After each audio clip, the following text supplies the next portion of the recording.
L'ignome Jura est la communauté jurassienne en faveur du bois qui regroupe les acteurs de la filière du bois, depuis les propriétaires de forêt jusqu'aux utilisateurs finaux, les clients finaux, en passant par les menuisiers, les architectes, les scieurs, etc. Toute personne qui est intéressée par l'utilisation du bois peut être membre de l'Ignome Jura. La classe CCDEA de l'école de commerce a préparé toute une série de documents pour la séance du jury qui aura lieu cet après-midi. Elle a aussi préparé les lettres d'invitation qui ont été envoyées aux invités, de même qu'aux apprentis. Et elle a aussi préparé une série de documents, entre autres les diplômes aussi, qui seront remis vendredi lors de la remise des prix qui aura lieu à Escher.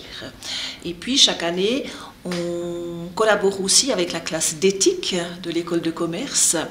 Les élèves d'éthique sont chargés de réaliser tout ce qui est photo et vidéo pour la séance du jury et la remise des prix.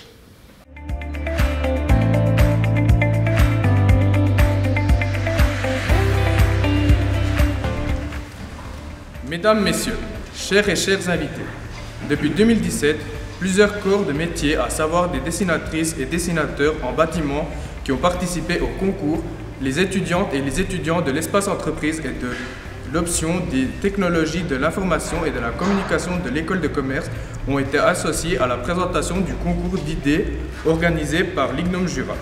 Le but est d'impliquer des compétences complémentaires, qu'elles soient artisanales ou commerciales.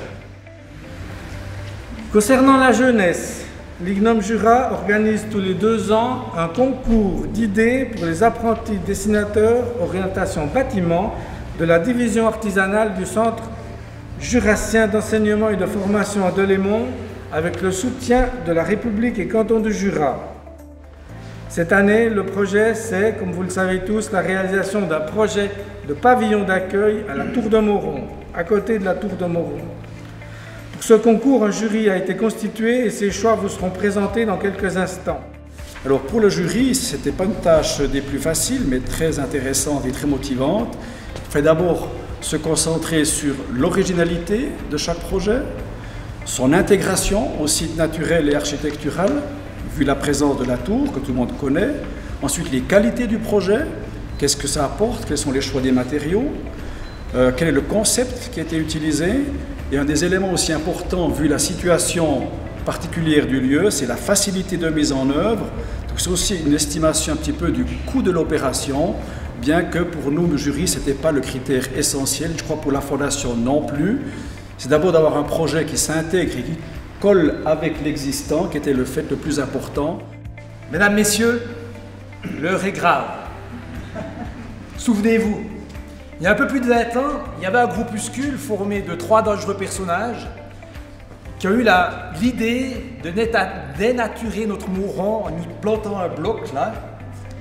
Et, ils se sont dit, bah, tiens, pourquoi pas, on va planter une tour au haut de ce Mauron.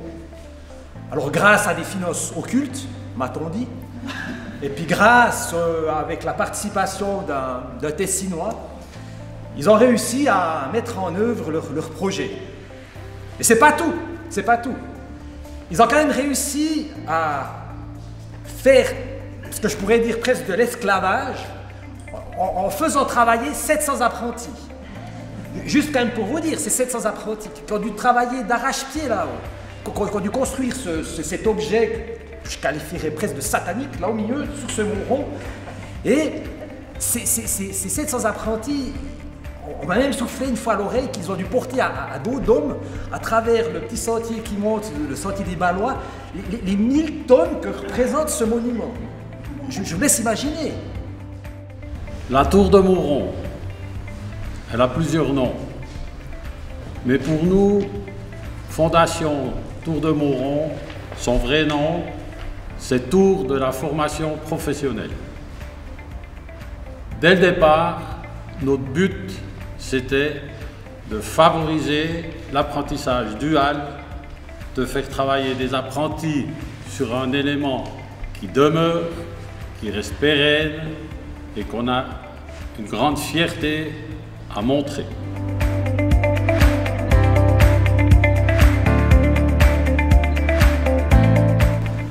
Le quatrième prix ex aequo de 250 francs est attribué à Madame Solène Miji et Monsieur Sam Hauser pour Arche de Moron.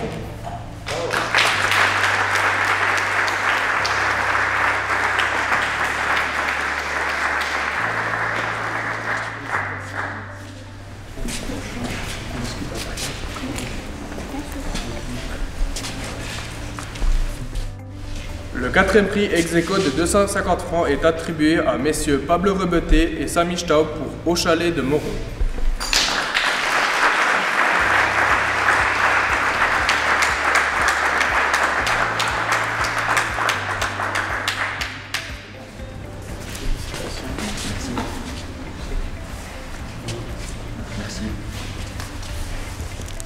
Le quatrième prix ex aequo de 250 francs est attribué à messieurs Nathan Flukuguer et Nathan Sis pour l'Arche de Moron.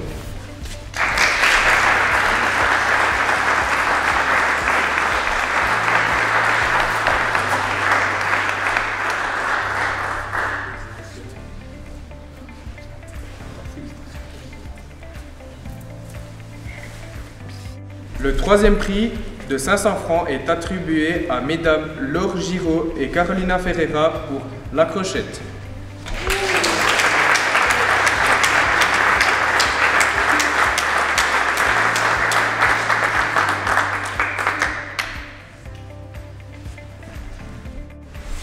Le deuxième prix de 600 francs est attribué à mesdames Luna Hirtzeler et Marie Widmer pour Pavillon Louma.